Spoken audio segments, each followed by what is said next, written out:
In this video, we're going to have a look at the standard algorithms you need to know for this course. So I've created an array, and the methods that you need to know in this point is max value, min value, max index, min index. It's a static method because it's in the main method, but it's basically going to return the integer, which is the max value within my array. And because I'm passing it outside the method in which it's declared, I need to pass the array in through the parameters. Okay, so that's why I'm going to ask for all my numbers, and I pass in the array all my numbers when I'm working with it. The first thing I need to do is I set max to the first value in the array. We know it's in there, so I can set it to the first value, no problem. Then I'm going to say for integer I equals 0 to I is all my numbers.length. So I'm basically going to traverse through the whole array. I'm starting at 1 because if I don't need to compare 0 to 0, so I can just start at 1. It's one less comparison, so it's more efficient. Then I'm going to say if the current value, so all my numbers I, is greater than the max value, then my current max value is not correct. So I'm going to reset my maximum value to the current value in the array. Now it'll continue in its loop, and if it finds something higher, the same thing will happen, and in the end I return the maximum value.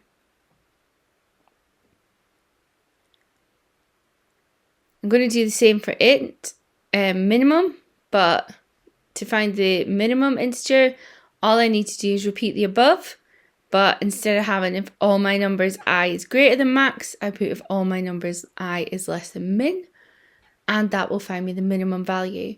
So again, I'm setting minimum to the first value in the array because we know for a fact there is a minimum value in that array, so we're safe to set it at 0.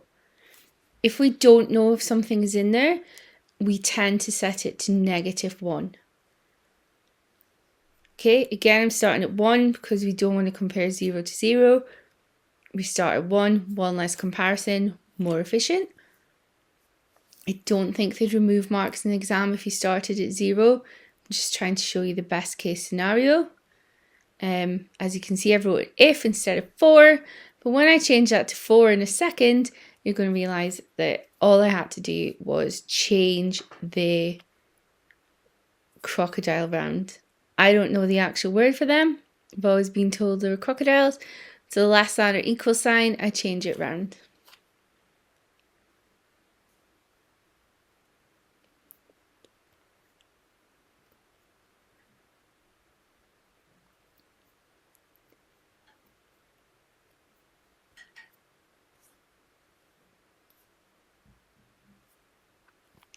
And now I return the minimum value, and I have the minimum within the array. Sometimes, however, we don't want to return the value. We want to actually know where it is in the list. And that's when we use the index. The index, remember, is the space in which it inhabits within the array. So it's where the element is, what space the element is in the array.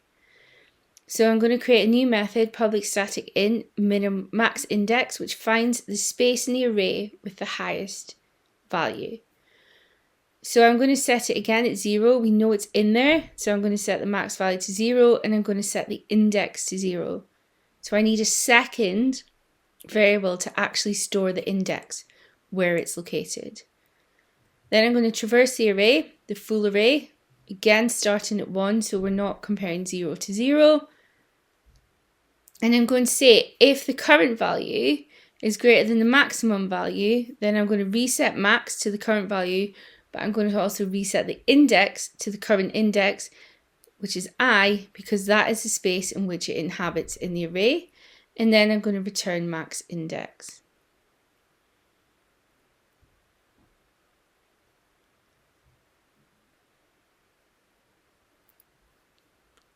Okay, the same thing occurs for min. All you need to do is flip the symbol.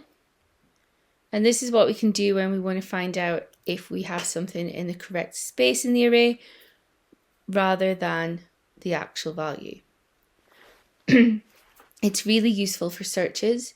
If you want to search for an object and you find a specific object, you want to know what index it's at so you can then manipulate it. Once we're done, we test, double check. So yeah, 5, 6, 7 is the greatest in the array. 1's the lowest, 20 is the index of 5, 6, 7, and 3 is the index of 1. So all of them are working correct. Next, we want to calculate the average. This is something that is quite common. You want to find the average rainfall, average test score, average age. There's a lot of times we want to use the average. And to do this, I'm going to create a method called average value, and I'm going to pass in my numbers. Remember, it's because it's static, I need to pass it in as a parameter because it's out with the method in which the array was declared, and it's not a global variable. So, calculate the average value. I'm going to send in all my numbers. It is a double because averages tend to be double. So I'm going to create a double average. And I'm going to set that to 0.0. So it is a double, it knows it's a double. Anything it interacts with will therefore become a double. Then I'm going to traverse the whole array. Because I'm going from the start, it needs to be set to 0.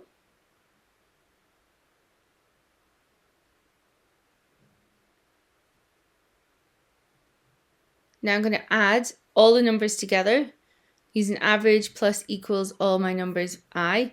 So everything that is added to the average, everything in the array gets added to that current number.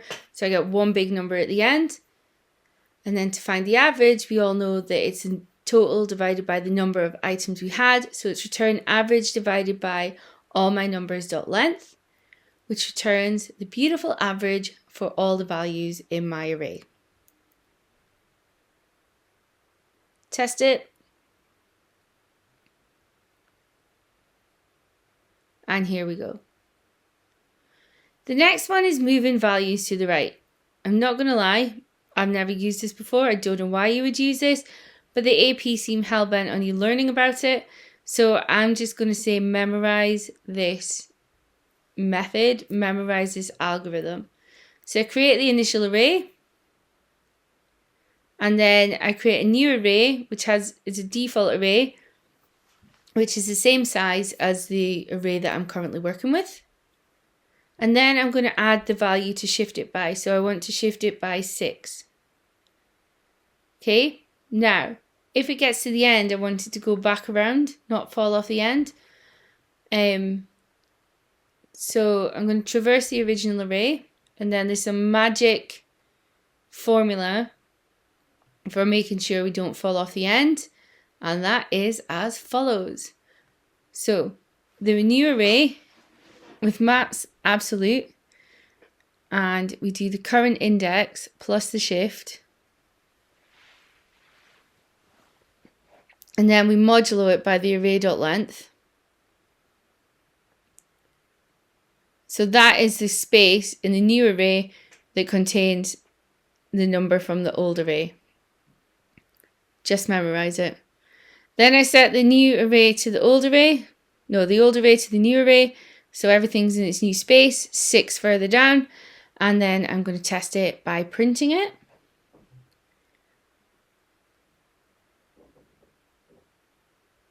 And you can see that everything's moved 6 to the right. But we haven't fallen off the end of the array. Shifting to the left, we don't actually create a new array, we manipulate the current index. Again, it's just something you're going to have to remember. It is something that comes up in exams, including the free response, so please make sure you're aware of it. So I have the count, and when the count is less than the move, because I want to move it 3 spaces, then I create a temporary, and it's equal to the current value in words, which will change each iteration of the loop, as you will see. So I traverse the whole array.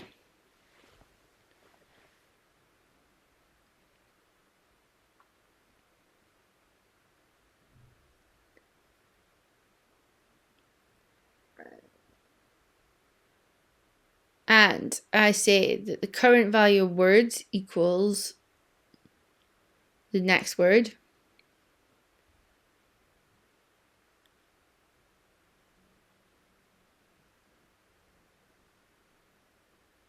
and then I say the word at the end equals a temporary word. And due to some magic with the loops, that means that everything gets shifted down 3. Again, this is something you're just going to have to remember. It comes up in the exams, but let's test it.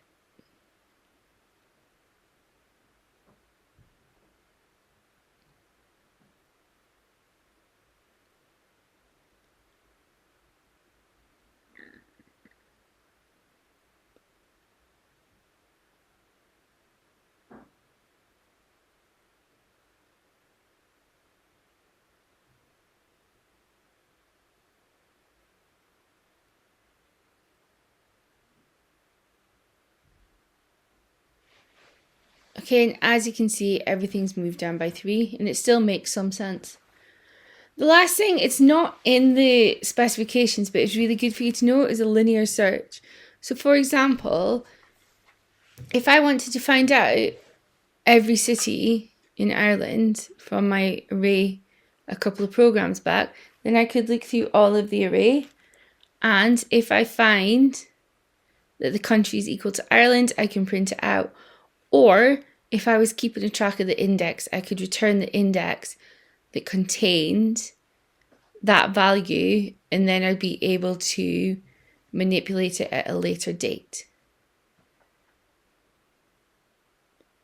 Okay, but I'm saying if my cities.getCountry equals Ireland, the one thing I will say is if you're returning a index, it'll only return the index of the last country that's in Ireland. You'd never be able to access the first using this linear search, but it's a handy thing to know. It's a handy thing to be able to do. You can search the array and you can see what you can find. Okay, so test it. Countries in Ireland, cities in Ireland, Dublin. However, just to show you that you can change it to a different one, I'm going to add Cork, which is also in Ireland. And when I run it the second time, you can see that it's Cork and Dublin.